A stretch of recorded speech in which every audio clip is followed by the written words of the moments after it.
Ketua Umum Partai Bulan Bintang, PBB, Yusril Iza Mahendra ditunjuk memimpin tim pembela calon presiden nomor urut 2 Prabowo Subianto dan TKN Prabowo Gibran menghadapi gugatan sengketa pemilu. Saat ini, Yusril dipilih sebagai kuasa hukum bersama tim beranggotakan 14 advokat memerangi sengketa yang diajukan paslon lain ke Mahkamah Konstitusi, MK. Tim pembela Prabowo Gibran ini dibentuk untuk menghadapi berbagai gugatan perdata dan tata usaha negara di Jakarta dan tempat-tempat lain. Menjadi ketua atau pemimpin tim kuasa hukum Prabowo Gibran, menarik untuk membahas rekam jejak Yusril Iza Mahendra. Yusril bukanlah orang baru dalam dunia politik, hukum dan pemerintahan Indonesia.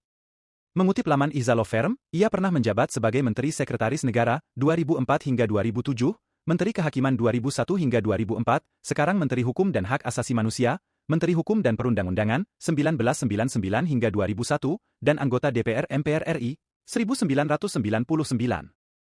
Yusril menyandang gelar guru besar ilmu hukum di Universitas Indonesia yang hingga saat ini menyandang status sebagai profesor hukum. Menyoal prestasi sebagai ahli hukum tata negara, nama Yusril melejit saat menjadi ketua tim hukum tim Jokowi Ma'ruf Amin menghadapi sengketa hasil Pilpres 2019 yang diajukan Badan Pemenangan Nasional, BPN, Prabowo Sandiaga.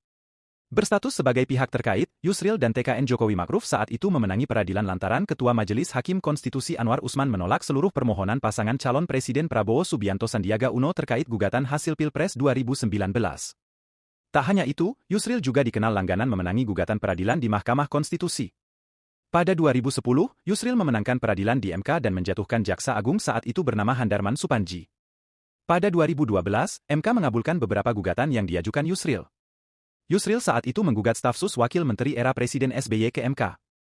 Putusan 5 Juni 2012 mengabulkan sebagian dari tuntutan terkait UU No. 39 tahun 2008 tentang Kementerian Negara terkait status Wakil Menteri. Kemudian yang tak kalah menjadi sorotan adalah peran Yusril melawan tim kuasa hukum BPN Prabowo Sandiaga pada gugatan sengketa hasil Pilpres 2019. Yusril sebagai ketua tim hukum TKN Jokowi Ma'ruf saat itu menang sebagai pihak terkait. Download Tribun X sekarang. Menghadirkan lokal menjadi Indonesia.